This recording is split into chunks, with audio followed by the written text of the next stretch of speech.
현상이에요. 그러니까 이런 것들을 다 무시하고 이제 우리는 전부 그 재벌이 많이 가져가고 뭐 이렇게 얘기를 하거든요. 그래서 이제 아까 이 책으로 돌아가면 이 네 가지를 얘기했잖아요. 큰 변화가 왜 지금 전 세계적으로 지도자들이 막 뻥을 쳐가지고 집권하고 나면 1년만 지나면 20%로 떨어지느냐. 수많은 문제가 동시에 일어나는 거 또 자기 한 나라 힘으로 해결할 수 있는 것도 없어요. 국제공조가 되지 않으면 금융 같은 게 다 엮여 있기 때문에 그러니까 우리가 이게 경기가 너무 활성화돼. 그러면 통화량을 줄이기 위해서 금리를 확 올려. 그리고 옛날 같으면 금리를 올리면 통화량이 줄어야 되는데 만약에 미국은 0% 우리가 5%로 금리를 올려버리면 대려 한머니가 확 들어와 버리잖아요. 그러니까 금리를 올리는데 통화량이 늘어나는 현상 같은 건 과거에 없었던 일이거든요. 이게 이제 연결된 경제에서 나타나는 건데 이 네 가지가 동시에 닥치니까 혼자 해결 능력은 안 되고 많은 문제가 동시에 닥치고 인류 역사상 이 거대한 변화가 한꺼번에 닥친 적이 없다. 그래서 이게 No Ordinary Disruption이라고 저는 뭐 미래 속도라기보다는 이 원제목이 훨씬 비상한 충격이 그냥 어마어마하게 폭풍처럼 닥치고 쓰나미처럼 닥치고 있는 세상에 우리가 살고 있는 걸 인정해야 된다라고 하는 건데요. 이 글로벌화의 효과가 우리 사회가 얼마나 글로벌화 효과를 인식 못하고 있나를 보시면 왜 고도성장 과정에서 빈부격차가 줄다가 91년부터 늘어나기 시작했을까? 이거 이제 의문을 삼아야 되죠. 우리 산업구조에 무슨 변화가 있었길래 이런 일이. 사실은 IMF 때 팍 올라간 거로 알고 있지만 IMF 이전에 이미 5년 동안에 어떤 변화가 있었기 때문에 IMF가 터진 거거든요. 근데 이게 어디서 발생했냐를 보면요. 그 단 5년 사이에 우리나라의 섬유, 가죽, 신발, 봉제, 농림업에서 고용자가 40%가 줄어요. 5년 사이에. 그런데 여기에 있던 사람들이 다 어떻게 보면 저학력, 싼 인건비의 노동력이었잖아요. 이게 왜 없어졌냐면 중국으로 다 가서 그래. 중국이 개방화되면서 우리의 생산기지가 되면서 제일 먼저 옮겨간 게 싼 인건비 찾아서 저임금 노동집약 산업이 갔잖아요. 그러면 여기 있은 사람들이 다 옛날에 못 배운 사람, 초졸, 중졸 이런 거잖아요. 봉제 신발 공장 공무원들이라는 게 가발 공장이. 그럼 이분들이 어디로 갔냐면 이쪽으로 간 거예요. 도소매업, 숙박업, 자영업으로 간 거예요. 자영업 종사자로. 그러니까 기업에서 그래도 월급 받을 때가 빈부격차가 적죠. 자영업에 가서 쉽게 적. 그러니까 이게 뭐냐면 중국이라고 하는 글로벌 생산 기지가 생기면서 나타났던 변화거든요. 근데 지금 우리나라한테 뭐가 닥치고 있는 거예요? 이게 노동집약 산업만 뺏어갔던 게 자본집약 산업을 지금 중국이 뺏어가고 있는 거잖아요. 그러니까 대표적인 조선업이 망했고 우리나라 타이어 산업 거의 망했고 저희 학교가 한 6년째 그 LG 디스플레이를 위탁 교육을 했었는데 금년에 교육을 못 시켜요. 적자가 너무 커져가지고. 그러니까 디스플레이 뺏기고 있고 금호 타이어 중국 회사가 샀는데 거의 타이어 산업도 우리 나간 거거든요. 그 다음에 지금 자동차 흔들흔들거리고 있지. 반도체 쟤네가 따라오겠다고 반도체 굴기 시작하고 있지. 그러니까 우리나라에서 급여 많이 주던 그 산업의 그 상당 부분이 중국의 자본집약에 뺏기니까 그게 이제 경제 불안의 원인이고 걔들이 쫓아오기 전에 빨리 기술집약 산업으로 못 가고 있다라는 거 하고 제조업의 고용 비중이 줄면 월급 많이 주는 서비스업에서 일자리를 만들 수 있어야 되는데 거기가 우리나라가 온갖 이데올로기에 쌓여가지고 산업화를 못해요. 의료도 산업화하면 안 되고 교육도 산업화하면 안 되고 금융도 관치에서 벗어나면 안 되고 이래가지고 다른 나라에서는 이 급여 많이 주는 서비스업에 좋은 직장을 그쪽에서 만들어 가는데 우리는 못 만들어 가고 있는 이런 게 이제 겹친 건데 글로벌 영향을 잘못하고 있다. 저는 지금 선진국의 어려움을 나타내는 하나의 그래프를 잡으라면 이거라고 생각이 돼요. 이게 뭐냐면 전 세계 GDP 중에 파란색은 선진국의 비중이고 빨간색이 개도국의 비중이거든요. 그러면 90년대까지는 전체 GDP의 65%를 선진국이 가지고 있다가 중국이 부상하면서 아까 우리나라 IMF 오기 전에 그 90년에 빈부격차 확대되잖아요. 이게 중국 때문에 점프가 일어난 거예요. 90년에서야. 그러니까 제가 북한이 지금 개방하면 우리 경제 파트너가 되냐 가지고 안 된다고 그러는 게 등소평의 개방경제 선언한 게 78년인데 그 사이가 아무 인프라도 없고 교육 수준도 낮고 그러니까 첫 번에는 워낙 안 되니까 교육 파트너가 되는 게 우리나라에 본격적으로 공장을 갖다가 전기도 제대로 공급하고 수도를 공급하고 이런 데까지 90년이 돼서야 교육 파트너가 된 거거든요. 교육 파트너에서 이렇게 올라가고 그 다음에 이제 어떻게 됐냐면 중국만 들어온 게 아니라 러시아 들어오고 동구 유럽 들어오고 인도네시아 들어오고 베트남 들어오고 그러니까 이 인구 대국들이 다 들어왔으니까 인구 대국 들어오니까 개도국의 비중이 커져가지고 지금 현재 1980년에는 정반대예요. 개도국의 비중이 60%고 선진국의 비중이 40%라는 거죠. 그래서 거꾸로 이게 보시면 2차 대전 직후에 1950년에 미국이 어떠냐면 전 세계 인구의 7%인데 공산품의 42%를 한 나라가 생산해요. 미국이. 그리고 석유는 62%를 생산했고 전기 생산의 43%니까 50년대는 전 세계에서 물건을 제대로 만드는 나라가 딱 한 나라였던 거죠. 미국. 그런데 그 후에 이제 여기에 영국, 프랑스, 독일, 일본이 차례로 조인을 하잖아요. 그리고 우리 대만까지 들어갈 때만 해도 과정 상태였어요. 그런데 중국, 인도가 들어오는 순간 얘기가 확 달라진 거죠. 우리보다 워낙 큰 인구의 센 놈들이 들어오니까 그래서 모든 선진국이 어려운 것 중에 하나가 바로 이거라는 거예요. 그러니까 선진국의 독과점 체제가 힘센 놈들이 들어오면서 이제 완전 경제 체제로 바뀌어간 거고 전 세계적으로 보면 그래서 가난해서 대부분 벗어났죠. 그 10억 인구 막 이런 사람들이 중산층으로 올라가니까 그러니까 하나님이 보기엔 훨씬 좋은 세상이에요.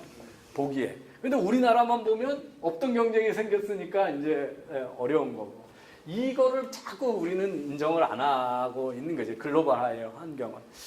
그래서 이제 제조업 일자리 이게 미국인데 이게 제조업 생산이 주는 게 아니에요. 이게 자동화 힘이 얼마나 무서우냐면 이게 미국의 제조업 아웃풋이고 이게 일자리거든요. 그러니까 어마어마한 자동화가 일어나고 있고 특히 우리가 과도한 임금을 올리고 나니까 폐해가 뭐냐면 우리나라가 전 세계에서 로봇이 전 세계 평균의 9배를 많이 쓰는 나라예요. 그리고 해외로 많이 나가죠. 그러면서 대기업이 고용 비중을 줄게 만드는 것들이 이게 이제 월급 많이 올리려고 하는 욕심에서 생긴 변화인 거죠.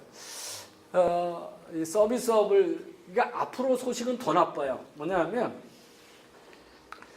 맥킨지가 95년 보고서 낼 때 제조업의 고용 비중이 언제까지 늘어나냐? 이제 산업 개발 시작하면 막 늘어날 거 아닙니까? 그러다가 인건비가 너무 비싸지면 딴 데로 가고 자동화 설비를 도입하기 시작하면서 제조업 비중이 줄잖아요. 그래서 이 95년에는 뭐냐면 1인당 국민소득이 한 12,400불 때까지는 고용이 늘다가 12,000불이 늘어가면 준다고 했거든요. 근데 최근에 2015년 보고서에 보니까 최근에는 5,500불이 피크예요. 5,000불만 넘어가도 제조업 고용이 줄어요. 그게 지금 어디서 나타나고 있냐면 중국에서 나타나는 거예요. 중국이 8,000불이 넘어가면서 베트남한테 급격히 일자리를 뺏기고 있는 거예요. 그래서 그 충칭 이제 원래 이 동부를 개발했으니까 중부나 내륙을 개발하려고 그랬잖아요. 근데 금년 들어서 충칭에서는 일자리가 40%가 줄었어요.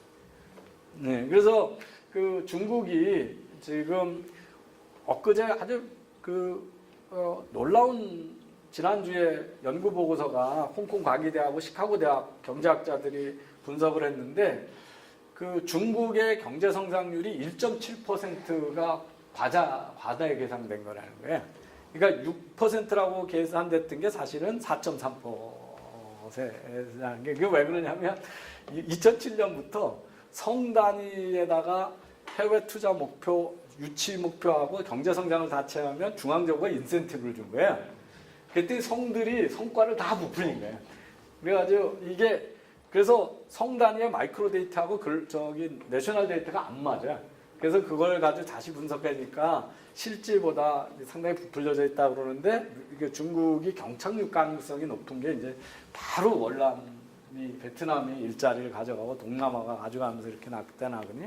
그래서 우리는 그 다음에 이제 일자리는 줄어도 제조업이 돈을 밖에서 많이 벌어오니까 GDP의 성장 기여도는 계속 올라가서 한 4만 불까지는 전에는 4만 8천 불까지는 GDP 컨트리뷰션이 늘어난다고 그랬는데 2015년에 다시 보니까 이 2만 1,000불임서부터는 제조업 비중이 그 GDP 기준도 피크를 친다. 그러니까 우리는 어떤 거로 봐도 저거보다 훨씬 지나간 상황이네. 제조업 부분에서 많은 일자리나 많은 그 GDP 성장을 주도할 시기는 거기엔 너무 비싼 나라가 돼 있다는 거고요. 이 인구 대국이 글로벌 경제에 편입된 변화에 대해서 하버드의 그 리차드 프리만이라고 하는 경제학자 교수가 2000년에서 2005년 사이에 전 세계 글로벌 기업이 활용할 수 있는 노동력이 15억에서 30억으로 5년 사이에 2배로 늘어났다. 왜냐하면 이제 인도가 들어오고 중국이 완전히 글로벌에 편입되고 베트남이 들어오면서 나타나는 현상이거든요. 그래서 이거를 더 그레이트 더블링이라고 그러거든요. 그러니까 크게 2배가 됐다. 근데 우리는 이 냉혹한 현실을 잘 인정을 못하고 있는 거죠. 이제 글로벌 현상에. 독일이 왜 잘 살아? 90년만 해도 유럽의 환자라고 그랬는데 왜 최근 강한 경제가 됐고 잃어버린 25년 후에 일본이 왜 부활하고 있는가를 설명하는 경제 지표를 원인을 찾으려고 많이 애를 썼는데 최근에 논문이 이거 다루고 나온 게 뭐냐면 이게 각 나라의 한 물건을 만드는 데 들어가는 단위당 임금이거든요. 이게 보면 다른 나라가 다 올라갔는데 90년서부터 끊임없이 밑으로 떨어진 나라가 독일이에요. 유럽에서. 이게 뭐냐면 하나를 100원 주고 생산하다가 4개를 생산하는데 200원 주면 월급은 2배 올랐지만 하나당 단가 생산임금은 반으로 줄은 거잖아요.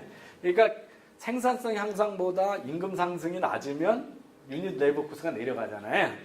그러니까 독일이 물건을 잘 파는 이유는 다른 거 없다는 거죠. 싸게 만드는 거죠. 인건 유닛 생산성에 비해서 낮아지니까. 그래서 독일이 잘 산다는 거예요. 그 유로존에 들어가서 그런가 하르츠 개혁에 의해서 그런가 뭐 이런 거를 했는데 그거는 다 거부되고 연계해서 지금 이게 우리나라의 단위당 임금 올라가는 추세고요. 이게 일본이에요. 2010년부터 지금까지. 그러니까 도요타가 이제 현대자동차보다 월등히 싸진 거예요.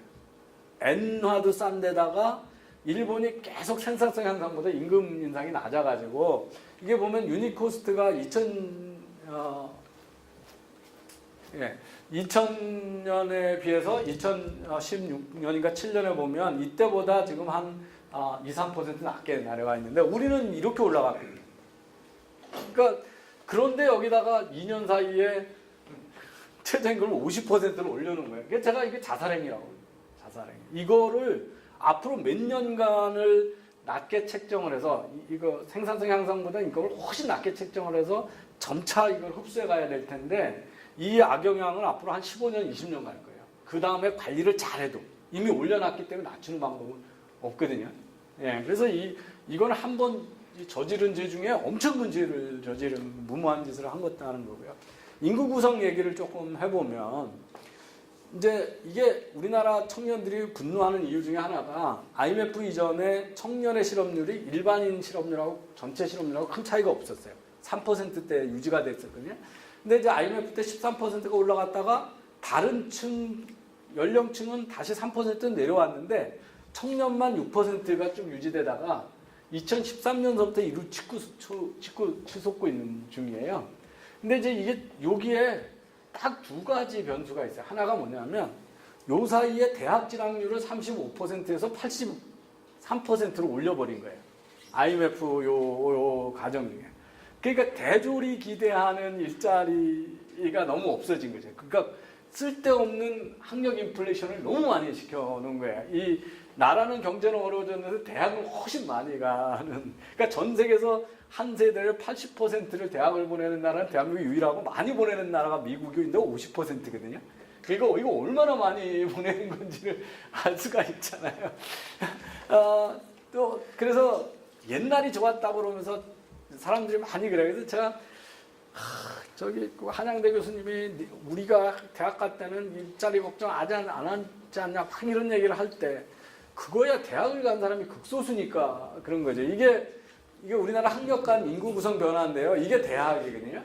이게 우리나라 고도 성장하던 70년대부터 80년대, 90년대 초예요. 요게 대졸 인구가 요거였고, 이게 중고등학교고, 이게 초졸이고, 이게 무학이고, 이게 0세부터 14세 비경제활동의 아동의 인구거든요. 근데 지금은 어떻게 됐냐면, 지금 여기쯤 와 있는 거고요. 이 2050년이 가면 대졸이 중고졸보다 많아요. 우리나라가. 많은 나이가 되거든요. 그래서 제가 이거 통계를 이렇게 보면 이렇습니다. 이게 70년대는요, 1.8%가 대졸 인구였어요.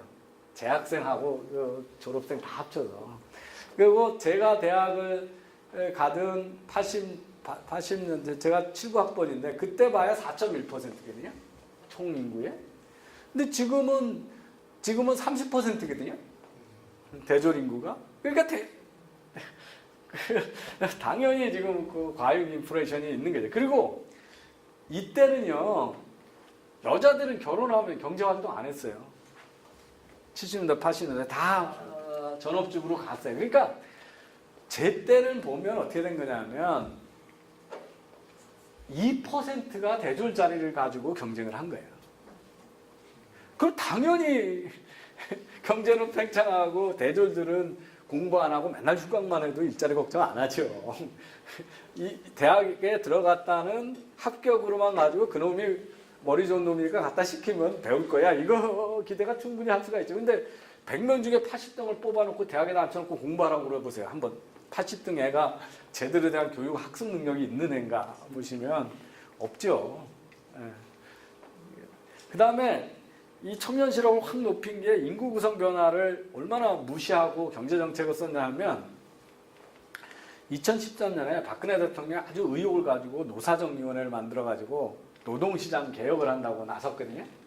근데 나머지 다 없어지고 뭐 임금 피크제서부터 정리해보제 뭐 이런 거 일반해보제 한다고 했는데 노조가 반대고 국회가 반대니까 다 없어지고 작년에 정년 나이를 60세로 법제화했어요.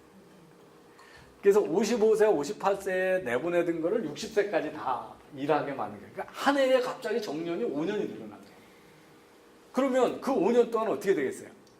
청년 고용은. 당연히 절벽이 오는 거잖아요.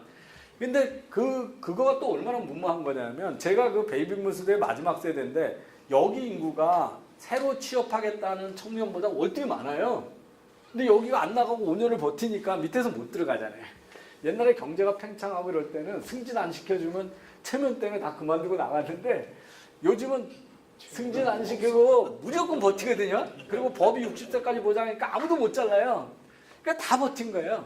그러니까 아버지가 아들의 일자리를 뺏으니까 이때부터 이게 확장 실업률이에요. 실제 실업률이에요. 그래서 이게 최소한 6년은 갈 거고 거기서 취업이 안 됐으니까 잔여 효과가 되면 한 10년 동안은 청년 실업이 경제가 제대로 성장해도 솟구칠 수밖에 없게끔 무모한 짓을 한 거예요. 국회하고 노사정위원회가.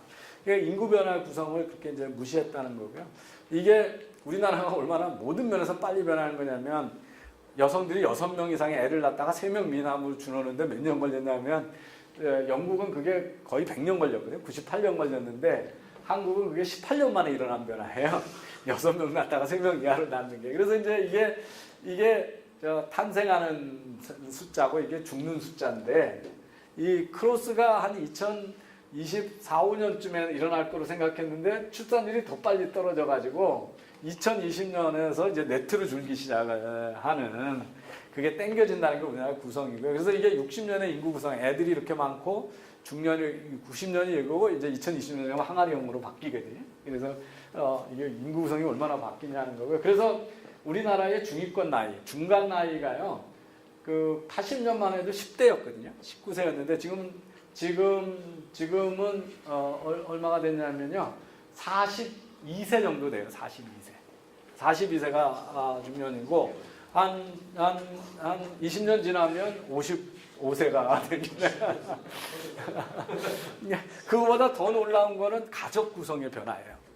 그러니까 90년에만 해도 5인 이상 가족이 전체 가정의 반이었거든요. 그러니까 3대가 같이 사는 집이 반이 있었던 거예요. 근데 지금은 이게 얼마로 줄었냐면 5인 이상 가족이 지금은 한 5% 정도로 떨어져 있어요. 5인 이상 가족이 다. 그리고 1인 가구가 전체의 지금 반이 돼버렸습니다. 1인 가구가. 그래서 이게 또 경제 성장의 결과인데 3대가 그 좁은 공간에 다 모여 살려면 한 사람의 노예적 희생이 필요해요. 우리는 오랫동안 그 노예가 있었거든요. 며느리라고 하는 노예가 있었어요. 이게 이제 위에서 봐도 본 척 안 하고 들어도 못 들은 척 해야 되고 이게 어마어마한 노예적 희생이잖아요. 그러니까 다른 나라에 없는 병이 있는 거 화병이라고 하는 게. 근데 다 이렇게 한 집에 하나밖에 없이 귀하게 컸는데 누가 남의 집에 노예로 보내주고 노예로 살 사람이 누가 있어요. 그러니까 당연히 분화가 되는 거예요. 그리고 그게 우리가 비교적 프라이버시를 갖고 살 수 있는 기대 수준이 높아진 결과고. 그런데 문제는 뭐냐면 한 집에 5명이 한 800만 원의 월수득이 있으면 중산층이에요. 근데 이게 세 집으로 쪼개져 가지고 200~300만 원씩으로 나눠서 쓰면 다 가난한 집이에요. 우선 하우징 코스트가 2배 반 이상 들죠. 집이 한 채에 방 하나에 사는 거하고 세 집을 사는 거 차량비도 확 늘어나거든요. 네, 그러니까 우리나라의 지금 사회 문제를 일으키는 거는 기업이 노동자한테 배분하는 거가 변한 것보다는 가장이 가구한테 그 부를 배분하는 거가 더 많은 변화가 일어난 거예요. 그러니까 이런 변화를 무시하면 잘 안 되죠. 그래서 우리가 옛날부터 왜 유복하냐를 보면 경제활동 인구에 어린애들도 부양을 해야 되고 노인네도 부양해야 되잖아요. 이 양쪽에 있는 사람들이 의존적인 사람들이잖아요. 그래서 경제활동 인구 대비 부양을 봐야 되는 인구비를 우리가 디펜던시 레이쇼라고 그래요. 의존 비율. 근데 우리나라가 지금 어떻게 되냐면 1960년대 이렇게 되면 60년대 되면 이게 80%가 넘어요. 그러니까 100명이 일해서 80명을 먹여 살려야 되는 거예요. 애들이 많아졌으니까. 그런데 애를 점점 늦게 나니까 이게 쭉 줄어들어서 최근에 35 정도까지 내려갔어요. 그러니까 우리가 지금 부유하게 사는 건 뭐냐면 일하는 사람이 많고 얻어먹는 사람이 적게끔 주속에 온 거예요. 그게 왜냐하면 출산이 확 줄어드니까 애들 숫자가 급격히 줄어들었고 베이비 부모는 경제활동 인구로 계속 투입이 됐거든요. 그래서 인구 덕에 우리가 훨씬 부유하게 살 수가 있는 거죠. 한 사람이 벌어서 여러 명한테 나눠주는 게 아니니까. 이게 60년대에 비해서 거의 반 이하로 줄어들었으니까. 그런데 그 전환이 2015년서부터 이제 이렇게 다시 올라가요. 왜? 여기 저희 다 표시가 안 되는데 여기인데 요걸 확대 보면 이런 건데. 왜냐하면 애는 더 들게 줄어드는데 베이비 부모 뜬 사람들이 고령 인구로 가니까 고령 인구 증가폭이 많아지잖아요. 그러니까 이제 앞으로는 그 경제활동 인구가 부양할 부담이 점점점 증가하는 채로 가는 거죠. 그래서 복지를 함부로 지금 확대해 놓으면 가만히 있어도 이 비중이 커지니까 늘어나는데 거기다가 뎁스까지 높이면 우리나라 걷잡을 수 없는 그 부채 국가로 전환하거든요. 그래서 인구 변화의 그 구성에 대한 영향을 너무 과소평가하고 있는 거예요. 그 중에서도 이게 미국이 어떻게 되냐면 1970년에 평균 남자들의 은퇴 나이가 68세예요. 그리고 남자들의 평균 수명이 79세 정도 되거든요. 그 은퇴하고 몇 년 있다 죽는 거예요? 11년 정도 있다가 죽어요. 여성은 15년 있다 죽으니까. 그러니까 모든 펜션 프로그램이 이거에 맞춰서 구성되어 있었거든요. 그런데 은퇴는 점점 일찍 하고 뒤에 죽는 나이는 점점 늘어났잖아요. 그래가지고 이게 선진국에서도 펜션이 다 이제 부족 상태로 가고 있는 거거든요. 근데 어느 정도냐면요. 이탈리아에서 은퇴를 하고 펜션을 받아먹기 시작 82년서부터 지금까지 받아먹는 사람이 70만이 넘어갔어요. 그럼 82년부터 지금 받으면 36년을 받아먹는 거거든요. 그러니까 자기가 불입한 기간보다 받아먹는 기간이 월등히 긴 세대가 곧 이제 100만 명이 넘어가거든요. 근데 우리 사회는 은퇴도 더 빨리 하고 수명은 이탈리아보다도 길어요. 거기다가 더 큰 문제는 뭐냐면 지금 고령층은 연금을 불입하지 않고 은퇴한 세대. 우리나라가 국민연금이 생긴 게 99년, 88년인데 농촌연금 이런 거 합쳐가지고 대중화하고 10인 이하까지 확장한 게 99년이에요. 그러니까 그 영세한 쪽에 또는 일용직으로 있던 분들 이런 분들은 거의 불입을 안 했어요. 저희 아버님이 WTO에 들어가면서 그 농민연금을 만들어 가지고 그게 국민연금이 되면서 한 달에 7,000원씩 한 2년 넣으시고 타먹을 나이가 되셔 타드시다가 돌아가셨는데 우리 어머님 지금 20년째 타들고 계셔가지고 제가 계산해 보니까 불입한 거에 몇십만 배를 타드시는 거예요. 다른 나라는 평생 다 버는데도 평균 수명 늘어난 거를 못 갚아서 헉헉대는데 우리는 불입 기간이 짧은 사람들이 지금 고령층에 가 있는 거고 그게 노인 빈곤의 원인이거든요. 그러니까 이게 그래서 미국에서 이 은퇴 나이가 65세 이상이 미국만 해도 1850년에는 80% 다 65세 이상이 일을 했어요. 그러다가 이렇게 내려간 거는 경제 발전을 하면 수익이 높으면 미래를 위해서 저금을 쌓아놓을 수 있으니까 은퇴가 빨라진 거잖아요. 그러니까 우리나라는 지금 회사에서 제대로 된 데서 쫓겨나는 건 55세였는데 실제 은퇴 나이는 남자들 72세거든요. 건강 나이 끝까지 일을 해요, 우리가. 그러니까 왜? 그렇게 많이 축적을 해놓은 게 없으니까 일을 해야 먹고 살잖아요. 그죠? 예, 그게 이제 우리나라 현실이 아니에요. 그래서 우리나라의 IMF가 그 지난해 초에 낸 보고서에 보면 우리나라의 국가 부채가 이렇게 증가할 거라는 거예요. 그러니까 지금보다 복지를 확대 안 해도 고령 인치가 늘어나고 평균 수명이 나니까 의료 비용하고 펜션 비용이 이렇게 늘어나서 지금 공무원 연금 개혁 안 하면 다 적자고 48년 이후로는 다 거덜나게 돼 있거든요. 그래서 이렇게 늘어나는 거고. 그 우리나라의 빈곤 문제가 가족 구성 변화가 얼마나 심각한가를 좀 자세히 봐야 되는데요. 90년대 이 제일 못 사는 10분위 1로 나눠서 제일 못 사는 1분위, 2분위, 3분위 이렇게 보면 그 가구주의 나이가 어릴수록 가난해요. 왜냐하면 가구주 혼자 벌어가지고 3대가 먹고 사니까 그 회사 경력이 짧은 쪽은 소득이 작잖아요. 근데 지금은 어떻게 되냐면 1분위의 가구주의 평균 나이가 이게 이제 2년 전 자료인데 67세예요. 그러니까 1분위 제일 소득이 낮은 10%는 뭐예요? 다 노인 가구예요. 노인 가구. 그 다음이 60세 정도 돼요. 2분위가. 그러니까 이 우리나라의 그 1분위 2분위는 그 개인 소득이 있는 게 아니라 가족 구성의 나이에 의해서 결정이 되거든요. 근데 이게 다른 나라에는 없는 일이에요. 다른 나라는 노인들이 돈을 많이 가지고 있어요. 연금을 많이 있고 금융자산 다 노인들이 있잖아요.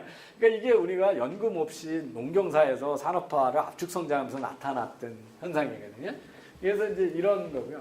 그 다음에 우리나라가 왜 자영업자 비중이 25%나 되냐는 거는 다른 나라에 없는 게 있어요. 이게 뭐냐면 그 전체 인구의 무학자의 비율이거든요. 이게 우리나라고 이게 미국이고 이게 일본하고 영국이거든요. 다른 나라에는 그 구성 전체에 학교 안 간 사람이 없어요. 근데 우리는 아직도 꽤 많아요. 살아있는 노인네들 중에 학교를 못 가본 저희 어머님이 대표적으로 그렇거든요. 그러니까 이게 우리가 많이 줄었어도 아직도 상당히 많다는 거예요. 그래서 우리나라의 그 몇백만 명이 초졸 이하예요. 그래서 지금 보시면 이게 2000년 자료긴 하지만 50세 이상의 우리나라 평균 교육 연한이 뭐냐면 9.1년입니다. 50세 이상. 그러면 뭐냐면 중졸이라는 얘기잖아요. 교육 연한이. 근데 여성은 이거보다 훨씬 낮아요. 그래서 여성의 50대 이상의 평균 나이가 우리나라가 초졸이에요. 그러니까 무학도 많고. 그러니까 이분들은 산업화된 회사 다니는데 다닐 수가 없잖아요. 그러니까 우리나라가 자영업이 많은 이유가 이 교육 격차가 쌓여 있는 거예요. 그러니까 하루아침에 해결할 수 있는 게 아니잖아요. 그죠? 빠른 사이에. 그래서 이게 우리나라에서 제일 슬픈 그래프예요. 이게 OECD 국가 중에 나이별 자살률이에요. 근데 우리나라가 이건데요. 54세까지는 몇 년 전 자료긴 합니다만은 OECD 국가의 평균이에요. 근데 55세서부터 치솟아요. 55세가 무슨 나이예요? 회사에서 쫓겨나는 나이예요. 그런데 제일 가난한 사람이 누구예요? 75세 이상. 여기가 남자하고 할아버지하고 할머니하고 누가 많이 죽을 것 같아요? 할아버지가 2배 많이 죽어요. 그러니까 우리나라가 OECD 자살률 1, 2위 하는 거는 고령 할아버지 자살률 때문이에요. 근데 최근에 많이 좀 떨어졌어요. 많이 떨어져서 2등이 된 게 아니라 우리보다 높은 라트비아라는 나라가 최근에 OECD에 들어와가지고 2등이 됐는데 이게 놀라운 게 뭐에서 많이 주냐면요. 농약 관리를 엄격히 한 거가 줄이고요. 박근혜 대통령 때 농약 관리를 했거든요. 그 다음에 노인연금을 박근혜 대통령 때 70% 올려줬잖아요. 그게 10만 명 된 30몇 명에서 27명으로 떨어뜨리는데 갑자기 낮아져요. 그러니까 이게 노인들한테 10만 원, 20만 원이 귀한 돈이에요. 그러니까 제가 청년한테 수당 주지 말라. 여기다 돈 쓰라. 이 사람들 무슨 죄가 있어요? 가난하게 태어나고 일찍 태어난 죄밖에 없잖아요. 그죠? 후손들을 위해서 죽자로 일했는데 사지 멀쩡한 놈한테 왜 돈을 주냐? 여기를 줘야지.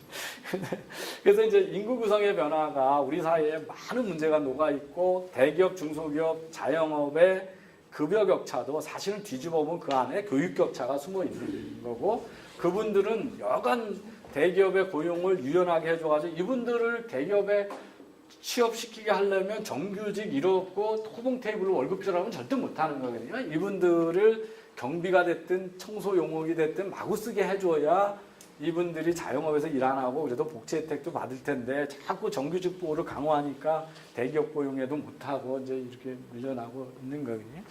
그다음에 이제 도시화는 이 소득 격차하고 대도시의 집중도는 비례해요.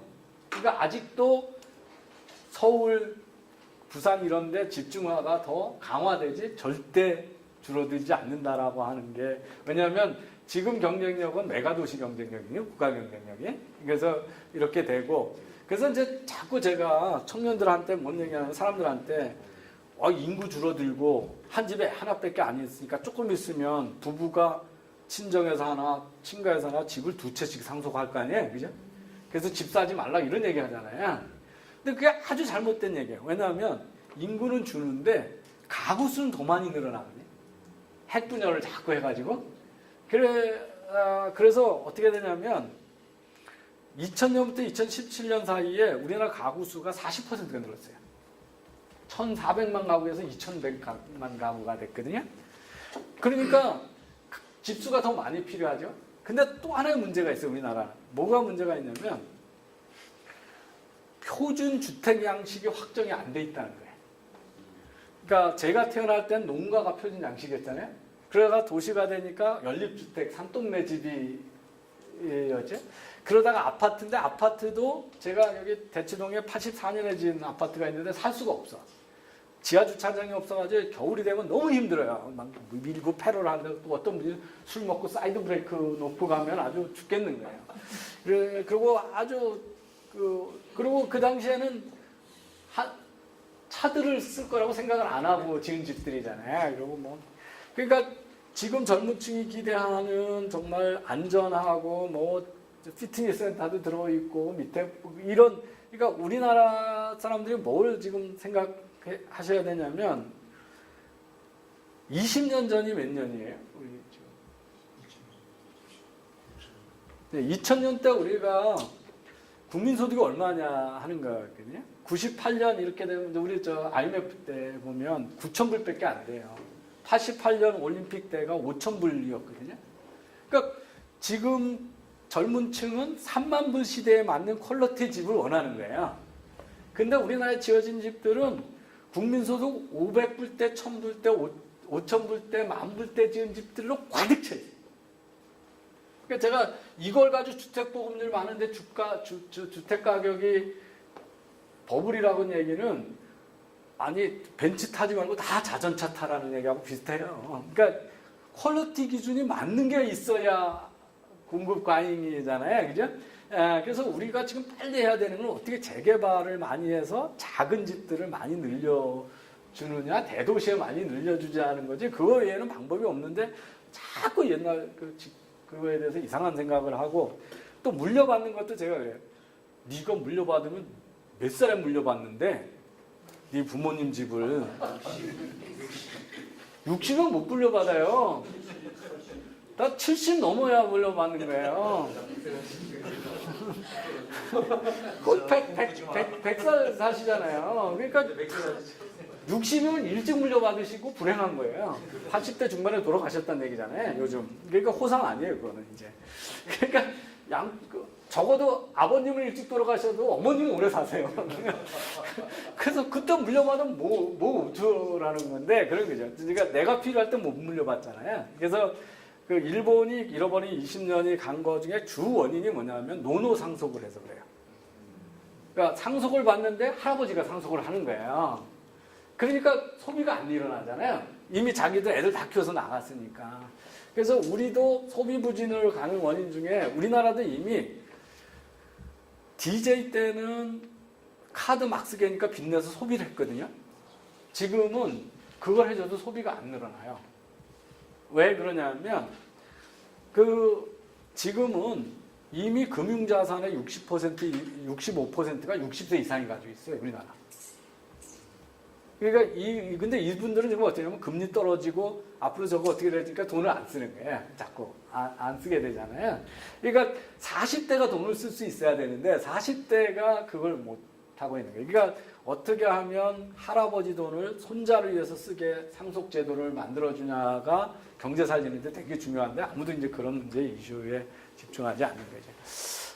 그다음에 이제 그 기술 변화는 뭐 IT 회사가 전 세계 지배하고 있다는 거고 에너지 변화도 아주 급격해가지고 뭐 이게 다 전체의 목조 쓰다가 석탄이 이렇게 있다가 포드 자동차가 모델 T 내놓으면서 자동차 나오면서 이게 석유가 중요해졌고 뭐 이게 이제 가스고 뭐 이게 뭐 원자력이고 뭐 리뉴어블 에너지고 뭐 이렇게 에너지 변화가 급격히 일어나고 있고요.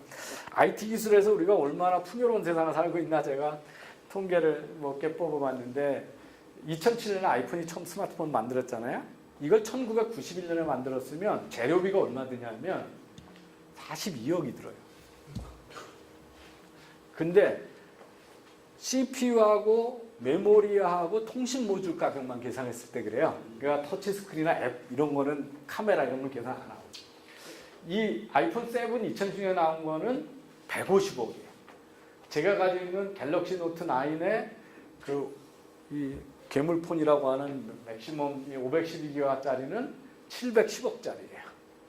그러니까 91년에는 대기업도 가질 수 없는 거를 온 세상 사람들이 손에 들고 다니는 세상 정도로 IT 가격이 싸진 거거든요. 예. 이렇게 놀았잖아요, 이제. 전부 찌끄만 있어요. 보지는 못하고. 왜 그러냐? 이거 왜 찍는 거예요? 실제 가수는 보지도 못하고 듣지도 잘 못해요. 저거 찍느라고. 올리려고. 저게 페이스북하고 인스타그램에 올려가지고 좋아요 받는 게 더 신나는 일이기 때문에 저 보는 거보다. 네. 너 못 왔는데 난 여기 갔지 용용 그거거든요. 미국에서 TV 채널이 60년대부터 70년대, 80년대, 90년대 가서 TV 채널 수 늘어나는 거거든요. 지금 유튜브에서 아무나 방송할 수 있잖아요. 그러니까 무한대, 채널이 무한대인 세상이 됐거든요. 그런데 다 좋은데 어떤 일이냐면 자꾸 부부하고 대화하는데도 카톡 그러잖아요. 그죠? 그러니까 자꾸 정신이 딴 데가 있잖아요. 그래서 그 교수들은 아주 우습게 알아요. 뭐 올리면 막 밑에다 댓글 달고 그러거든요. 왜? 지가 구글하고 네이버 서치만 하면 다 아는 척 할 수 있는 세상이 돼버린 거야. 근데 깊게 하는 건 하나도 없는 거죠. 그래서 세상 사람들이 심사숙고하고 이렇게 사고할 시간은 없고 디지털 자극에 의해서 계속 분산이 돼서 얕게 산다. 그래서 얕은 인간들만 잔뜩 만들어가지고 우리 브레인이 멜펑션 한다고 하는 책이 더 쉘로우스라고 하는 책이에요. 이 재미난 실험을 했는데 휴대폰을 만지진 않는데 지금 이렇게 책상 위에 놓은 거하고 백팩 속에 놓은 거하고 딴 방에다 놓고 일을 시켜요. 그래가지고 그 기억 용량하고 일을 처리하는 용량을 보면 능력을 이렇게 재면 이게 딴 방에 있을 때하고 백팩 속에 있을 때하고 데스크 위에 있을 때 인간의 능력이에요. 이게 최근에 나온 거거든요. 왜냐하면 무의식적으로 옆에 있어도 관심이 분산이 되는 거예요. 내가. 그러니까 멀티태스킹을 하고 있는 거죠. 그래서 그 집중해서 일을 하고 그럴 때 우리가 유실되는 것도 많고 최근에 미국에서 뭐가 나냐면 길 가다가 죽는 숫자가 역사의 최고로 올라가고 있어요. 이거 보고 가다가 자꾸 사고가 올라가서 죽는 거예요. 차한테 치여가지고. 예.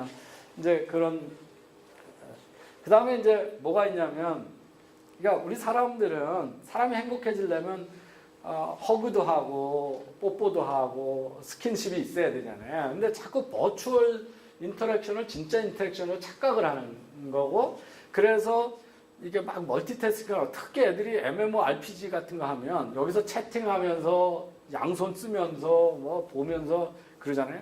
그 부모들이 이해 못하는 게 뭐냐면 공부한다고 그러는데 카톡은 하면서 게임 음악도 틀어놓고 이어폰 끼고 그러고 공부한다고 앉아있잖아요. 컴퓨터 앞에. 그게 이제 잘 이해가 안 되는 거예요. 그런데 젊은 세대는 훨씬 어릴 때부터 아주 멀티태스킹이 익숙해져 있는데 근데 그것 때문에 우울증하고 그러니까 하이퍼 액티브한 애들하고 정신병이 옛날에 비해서 어마어마하게 증가하고 있다라고 하는 것도 나오는데 재미난 게 뭐냐면 캠퍼스 커플들이 그 커플로 연애하는 기간 언제 깨지나 하고 그 둘 사이에 문자를 얼마나 많이 보내나를 재면 문자를 많이 보내는 쪽이 일찍 깨져요.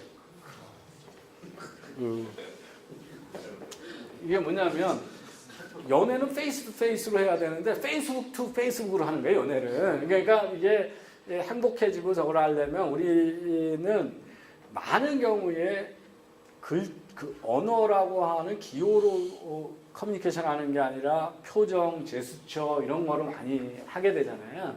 근데 그게 차단되면 오해되는 일도 많고 행복을 느끼는 일도 별로 없고 만나고 이래가지고 버추얼 인터랙션이 진짜 인터랙션하고 전혀 다른데 착각을 하면서 이제 일찍 깨진다고 하는 거가 있고 그래서 자꾸 우울한 뉴스가 많은데 뉴스는 홍수가 되니까 최고위원자들이 어떻게 해야 되냐 그랬을 때 행복하게 살려면 미디어 다이어트를 해라. 뉴스 같은 거 너무 많이 보시라고. 신문을 볼 때는 아침에는 뒤쪽부터 보시고 끝날 때 앞쪽을 보라거든요. 왜냐하면 뒤쪽가부터 교양이 있고 좋은 미담이 나오고 앞으로 갈수록 분노와 남 욕하는 얘기가 나오잖아요. 그래서 신문은 뒤집어가지고 이렇게 보는 거고 앞뒤주는 보지 말다가 저녁 갈 때 보시라는 게 미디어 다이어트 방법이라고.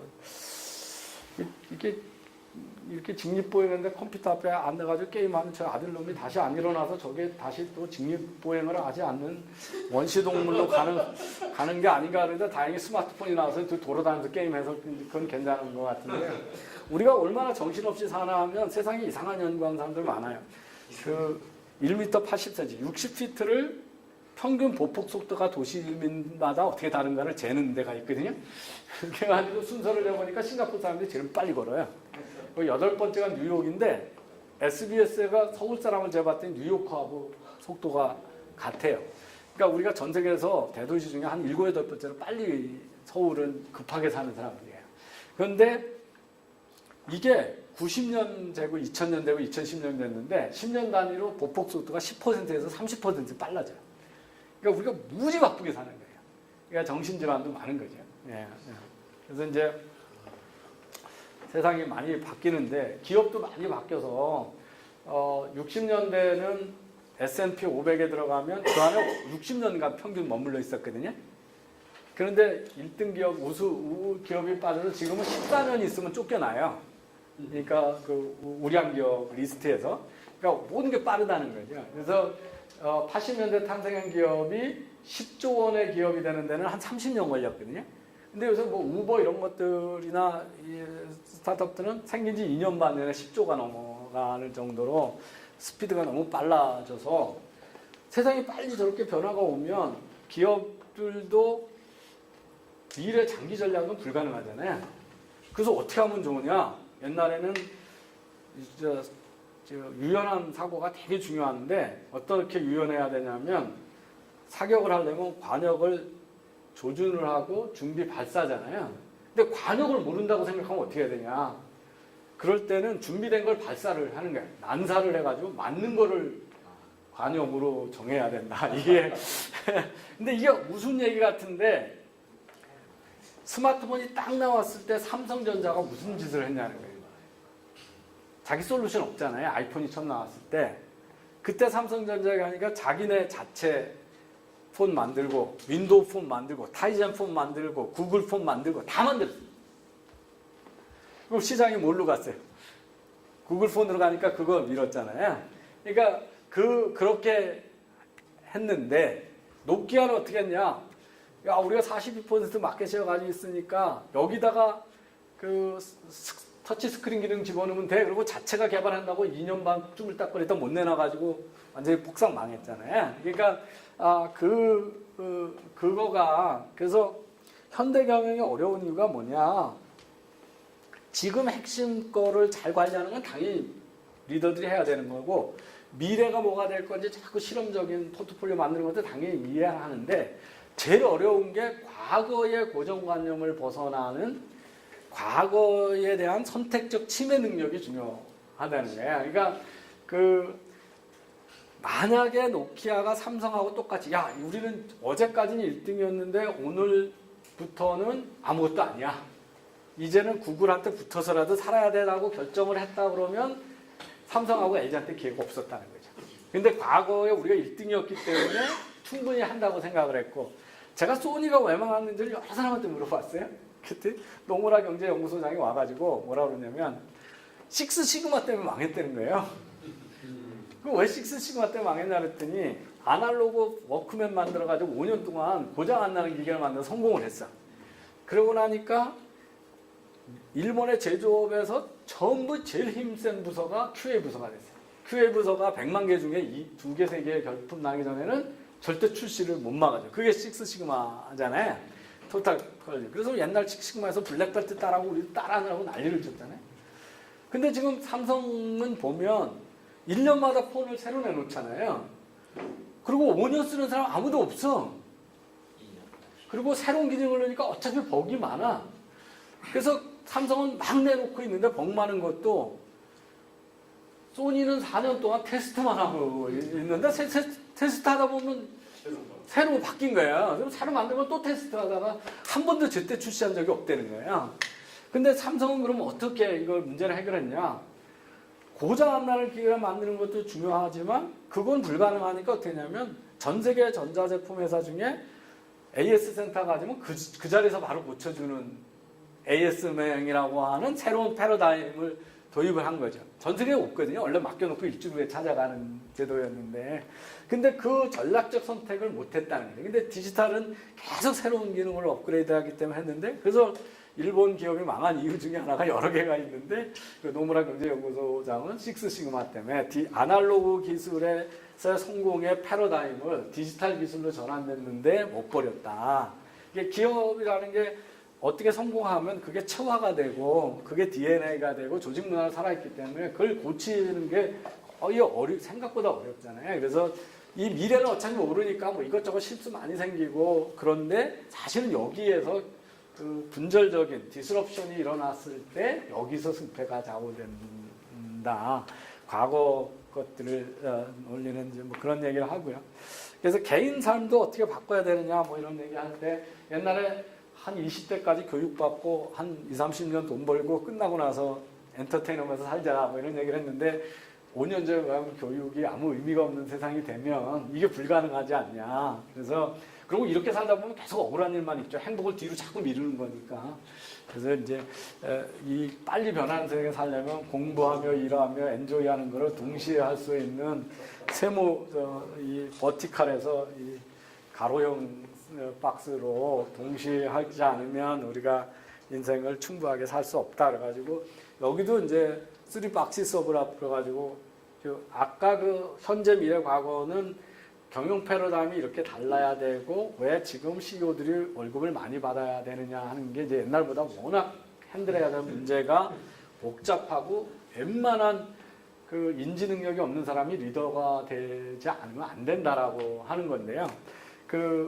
왜 CEO 월급이 미국에서 많이 올라가냐고 그러면 수요에 비해서 공급이 없다는 거예요.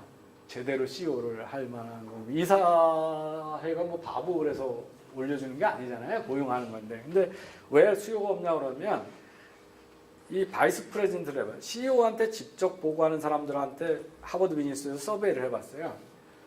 네 상사 자리를 CEO 자리를 너한테 주면 바로 당신이 그걸 수행할 수 있는 준비가 돼 있냐, 억셉트 하겠냐, 그러면요, 몇 퍼센트가 억셉트 할 것 같아요? 우리나라는 100% 할 수 있다고 그래요. 미국에서 한 30% 정도가 할 수 있다 그래요. 의외로 그게 너무 벅찬 일이라는 걸 아는 거예요. 이제 체력적으로나 전 세계를 돌아다니는. 스티브 잡스도 그랬거든요. 무슨 사업을, 지금 팀 쿡이래서 지금은 무슨 사업을 하든 차이나 팩터를 생각하지 않고 중국을 생각하지 않고는 사업을 할 수 없다. 서플라이 체인이 다 거기 엮이니까.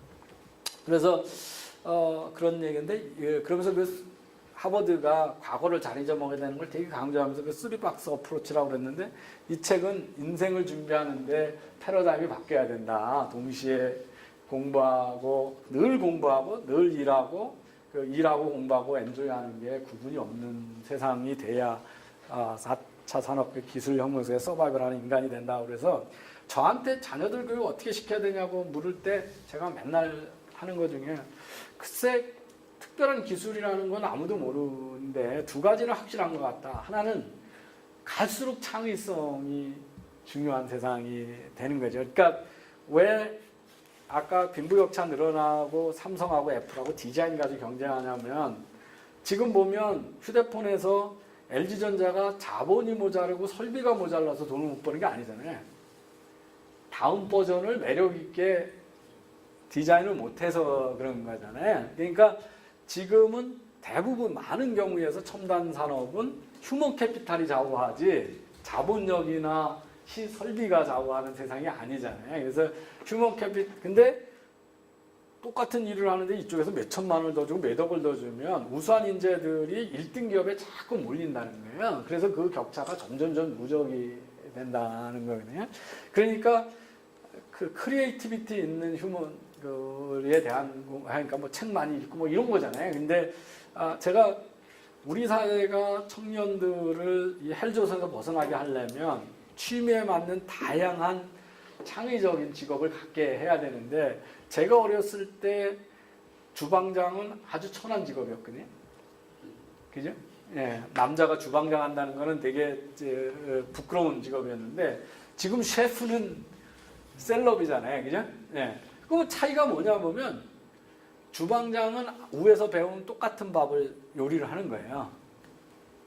근데 셰프는 자기 요리를 디자인할 수 있는 사람을 셰프라고 하는 거죠. 예, 그래서 남하고 다른 거를 창의적으로 만들 수 있으면 비싸게 파는 거잖아요. 그러니까 저는 자꾸 용이 안 나온다고 그러는데, 서울대 나오고 사시복고 뭐 스카이대학 나오고 공무원 되는 걸 용이라고 생각하면 용 안 나오는 거죠. 근데 그게 왜 용이냐는 거예요. 도대체 제가 저희 학생들한테 맨날 뭐 사람들한테 묻는 게, 이 요리하고 저하고 누가 더 부럽냐. 40대 초반에 돈 걱정 안 하고 은퇴해서 제주도에 가서 서핑하고 가끔 요가 하다가 심심하면 TV 한 번쯤 나오는 사람하고 저하고 누가 부르냐. 박인비하고 저하고, 제 1년 연봉의 한 2~3배를 한 주 나흘 노동 잘하면 벌잖아요.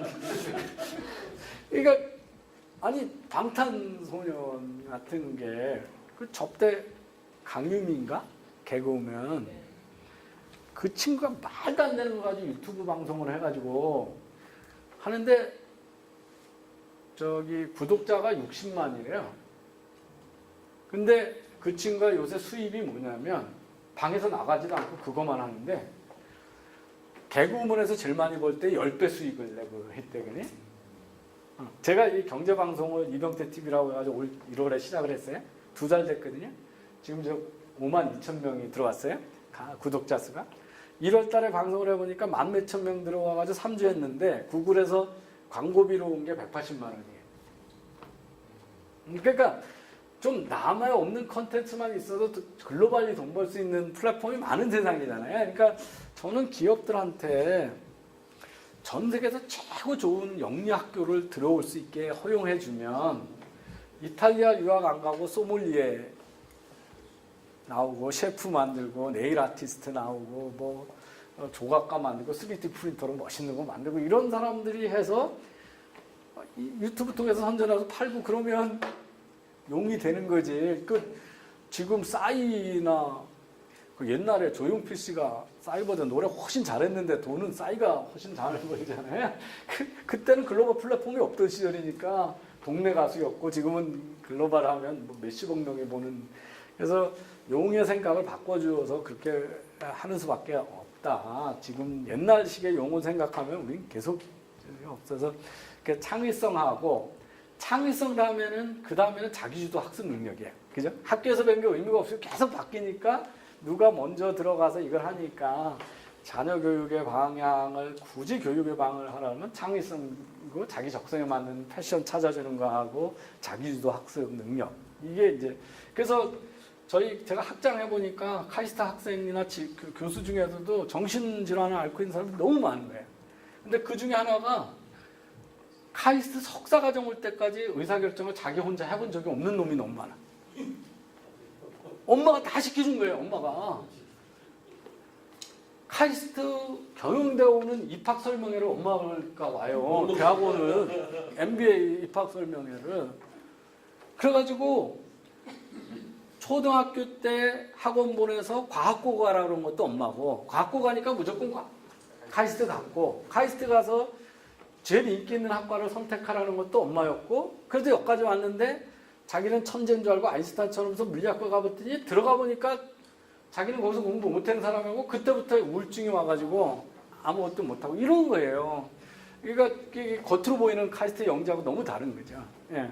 그리고 이제 교수들은 공부 잘한 것 때문에 이 캐릭터 디스오더나 이런 것들이 표시가 안 나요. 공부만 잘하면 다 묻히는 거예요. 그런데 의외로 우리 사회가 자기 주관적인 의사결정을 못하는 인간들을 너무 많이 만들어내고 있고, 아까 이제 제가 분노하고 빅트무드를 하면 점점 그렇게 되게 자기는 무슨 결정을 하든 나라가 잘못돼서 내가 잘못됐다고 하는 것들이 결국 우리 사회를 앞으로 점점 이렇게 되면 정치가 점점 인기영합적으로 가고 보편적 복지로 가고 일 안 하는 게 하나도 부끄러운 게 아니고 남의 돈 타먹는 게 하나도 부끄러운 안 하는 사회로 가서 이게 나라가 망조가 되는 분노와 우울의 사회다, 이렇게 제가 그 문화적 흐름을 조금 비관적으로 진단하고 있는데, 이게 전 세계적인 현상이고 우리는 지금 더 큰 문제는 밖에서 어마어마한 변화가 있는데 다 내부 총질, 공공의 적을 만들어 놓고 그걸 하는 내부 총질에 모든 에너지를 다 쓰고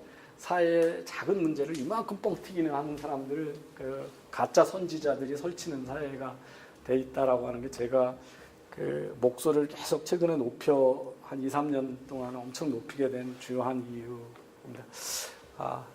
대안을 드리면 참 좋은데 그러기엔 시간도 없고 또 논란도 많이 됐고, 그래서 일단은 우리 사회가 글로벌 트렌드에서 어떻게 가고 있는 사회인지, 어떻게 사회의 그 방향성을 상실하고 컨퓨즈드 된 사회인지, 아노미 현상이 있는 사회인지에 대한 문제의식을 공유했으면 좋겠다 해서 이렇게 말씀을 드렸습니다. 감사합니다.